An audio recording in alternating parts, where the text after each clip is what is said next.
Never seen a manhwa start so bad, but actually execute things so well in season 2. Not in a mysterious way, not in a way, what am I even watching kind of way. It wasn't just slow, it was messy. The story kept jumping between flashbacks that didn't feel earned, dialogues that didn't connect, and scenes that felt like filters instead of progress. It genuinely felt like the author was figuring things out as he went, instead of actually leading the story somewhere, and that made it frustrating to sit through.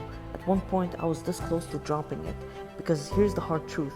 You can skip most of season 1 and you wouldn't lose much. That's how disconnected it felt.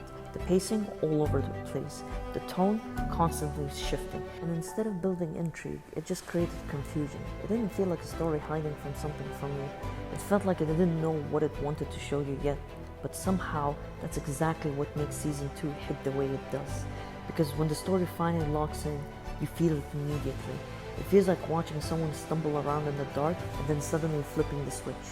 Season 2, when everything clicks, it's where the story finally becomes what it really is trying to be all along. The difference is night and day. Suddenly, the writer has direction, the dialogue has purpose, the character actually feels like they're thinking ahead instead of reacting randomly. Everything that felt scarce in season 1, now it feels controlled. That's where I went from I might drop this to okay, now you got me. What I really enjoyed here wasn't just the story, it was the execution. The way the characters speak feels sharp and intentional. Nothing feels wasted anymore. Even a simple conversation feels like there's something hidden underneath, like every line is doing work. And the main character, this is where she really shines. She's not loud, she's not overly dramatic, she doesn't force control, she understands the situation and moves accordingly. That's quiet control. That what makes her so satisfying to read. Even the presentation stands out more here. The way the characters dress, carry themselves, and present status. It all feels deliberate, like the story's finally understanding its own world. And here's the part that surprised me the most. Even when you see where things are going, it still feels great to read. Because it's not about the destination anymore.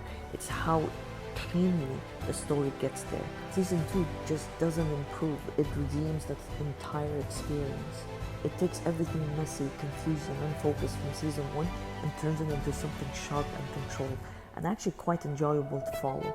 This is where the story earns your attention and finally keeps it.